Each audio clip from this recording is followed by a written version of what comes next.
Okay, what's up, y'all? I'm here with Anna, and gonna have another cross-examination.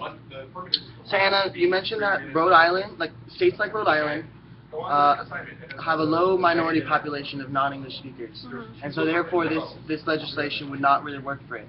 But my question is, what about states like California or New Mexico or Arizona, where the minority race is actually quite a majority, like California being?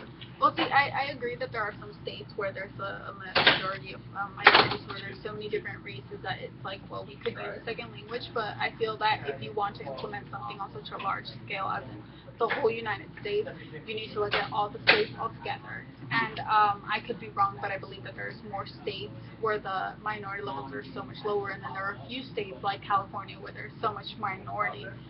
But overall, if we want to implement this to all of the United States, I believe we have to look at it as a whole, and maybe there isn't enough minority in some of the more southern states to where they would be okay with adding a second language, because they would feel that it wasn't even part of their regular life, because they don't see such minorities as we do.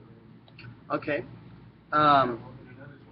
Now, you talk about how incorporating second language would potentially take away minority rights, or take away from minority power. Well, in what way? You see, the way I felt that would happen is because there's like, as I stated in my video, and as you probably stated in yours, there's so much minority in so many different places. Like there's like 1.2 Latinos, for example, or there's so many of them, or something. And it's like, well, if you have to sit down and say we're going to implement a second language, and are you going to do it like on a boat, or are you going to say we're going to make Spanish? And I feel like if we say, okay, we're going to make Spanish the second mandatory language, or just add the second added language, that the Filipinos or the Hispanic or another language would say, well, why not ours?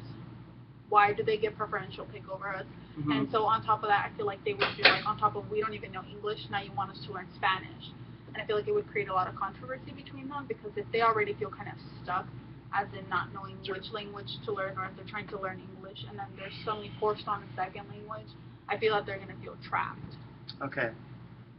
Now, to wrap things up, you talk about how English should be the first language, but my argument is not about English, it's just about incorporating a second language, regardless of English, just a foreign language, any. Why do you think that would be a detriment to society? Because I felt that adding a second language might make things more confusing, but I proposed the plan of making English the official language, because if we did so, it adds it adds a feeling of pride to the fact that we are Americans, and if immigrants come from all over the place to America, it's because they know of the value and the importance of being American and of being in the society. And I feel that if we add that language to the society, we're giving it more power and more strength because of the greatness that it is. And that's why I felt like that one would actually work, as opposed to the secondary language. Okay, awesome. All right. Thanks for your responses. Thank you.